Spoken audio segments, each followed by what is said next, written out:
In the heart of the Nevada desert, a place where the scorching sun burns the earth and the winds carry whispers of forgotten tales, there existed a train track. It was old, rusted, and long abandoned. No one had seen a train on it for decades, and the locals spoke of strange happenings. Some said the train was cursed. Others claimed it was a ghost train, forever trapped in the sands of time. The track was an eerie reminder of a forgotten past, stretching endlessly across the barren landscape. Those who lived nearby had long ago learned to avoid the area, especially after sunset. They spoke in hushed tones about the phantom train, and how on rare nights it would appear, glowing faintly under the moonlight. The stories varied, but they all agreed on one thing. The train was not of this world. Some said it was a remnant of a tragic accident. Others believed it was the result of a curse placed on the land. But no matter the story, one thing was certain. The train was not something anyone wanted to encounter. It was a tale passed down through generations, a warning to keep away from the track after dark. One evening, a group of young travelers, eager to explore the mysteries of the desert, arrived at a small, isolated town near the tracks. They had heard the stories, but they were skeptical. They didn't believe in ghosts or curses. As they checked into a dusty old inn, the owner, an elderly man with a weathered face, looked at them with a mixture of pity and concern. "Don't go near the tracks after dark," he warned, his voice low and gravelly. "The train comes when the moon is high, and it's not something you want to see." The travelers, amused by his caution, smiled politely and assured him they were not afraid. The old man sighed, his eyes distant as if remembering something painful. He told them that many others had come before, with the same skepticism, and none of them had returned the same. "It's not just a story," he said, his tone heavy with regret. "It's real, and it's dangerous." Despite his warnings, the travelers brushed off his words, thinking it was just an old man's tale meant to frighten them. They had come to the desert to explore, and no ghost story was going to stop them from doing so. The group laughed off the old man's warning, thinking it was just a local superstition. After all, they were here to explore, to experience the unknown. That night, after dinner, they decided to hike to the tracks. The desert air was cool, and the stars above were bright, casting an eerie glow on the barren land. The silence of the desert was almost deafening, broken only by the occasional gust of wind. As they walked along the old rails, they felt a strange unease, but they pushed it aside, dismissing it as just the isolation of the desert. The track stretched out before them, twisted and weathered by years of neglect. The further they walked, the more the feeling of isolation grew. The air grew heavier, as if something unseen was watching them, waiting for them to make a mistake. The once clear night sky began to cloud over, the stars obscured by a creeping fog that seemed to come from nowhere. It was then that they heard it, the faintest sound of something far off in the distance. At first it was so subtle that they thought it was just the wind, but as it grew louder, they realized it was the unmistakable whistle of a train. The sound of the whistle echoed across the desert, a long, mournful cry that sent chills down their spines. The group stopped in their tracks, straining to hear, but they could see nothing in the distance. The wind picked up, swirling around them, and the temperature dropped sharply. The air felt thick, as if the very atmosphere was charged with something unnatural.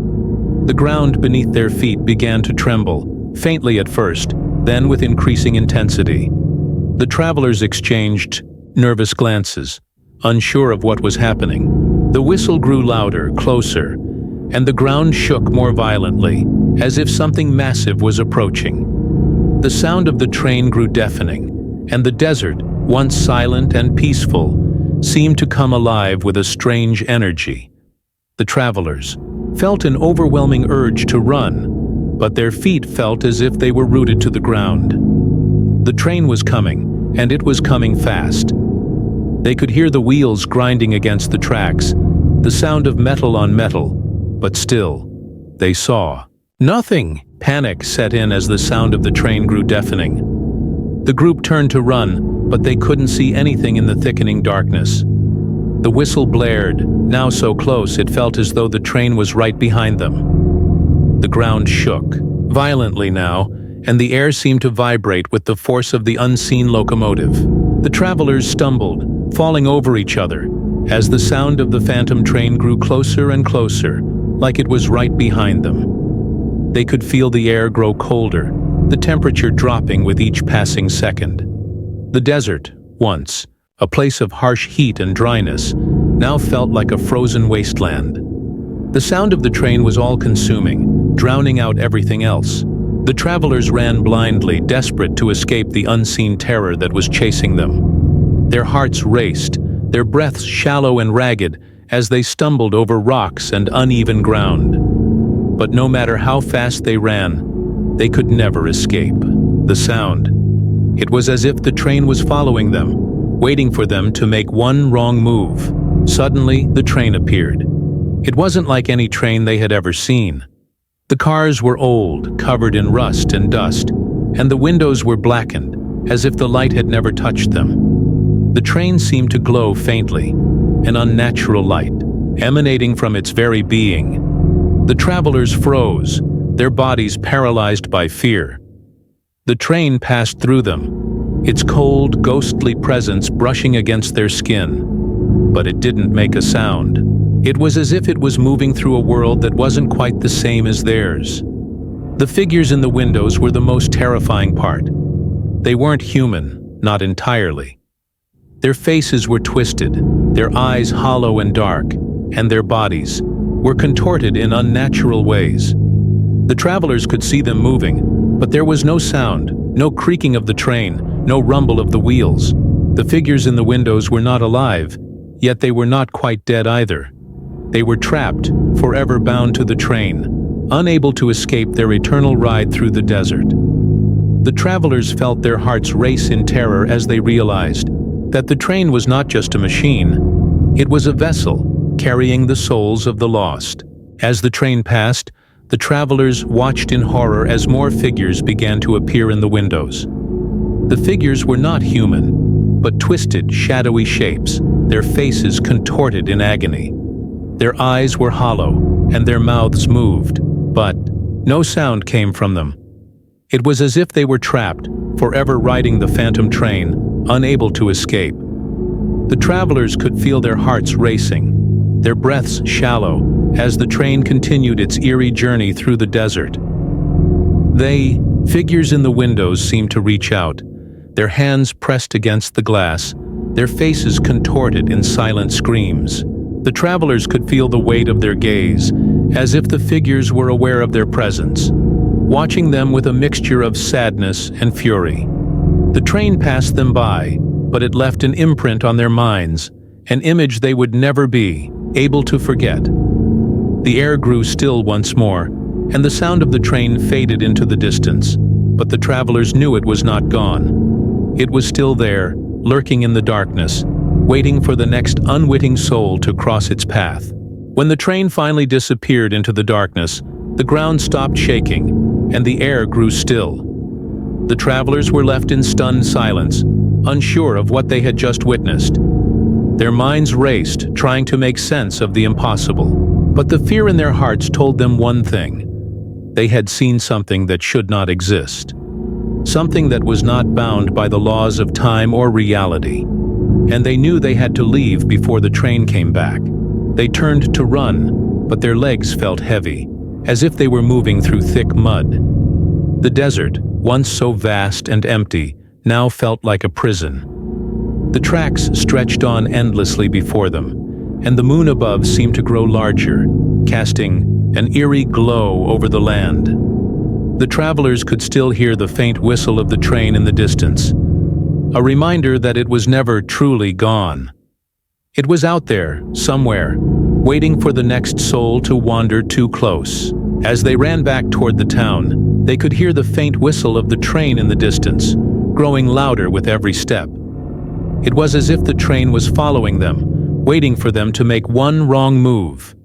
The wind howled around them, pushing them forward, but the travelers felt as if they were running in place. No matter how fast they moved, the town seemed just as far away as when they had started. The sound of the train grew louder, its whistle now a constant presence in the air. The travelers could feel their hearts pounding in their chests, the fear overwhelming them. They glanced over their shoulders, but there was nothing there, nothing but the dark expanse of the desert, and yet they knew the train was close. They could feel it, like a presence just beyond their sight. They reached the town, breathless and terrified, but when they tried to tell the owner what had happened, he simply nodded, as if he had heard this story before.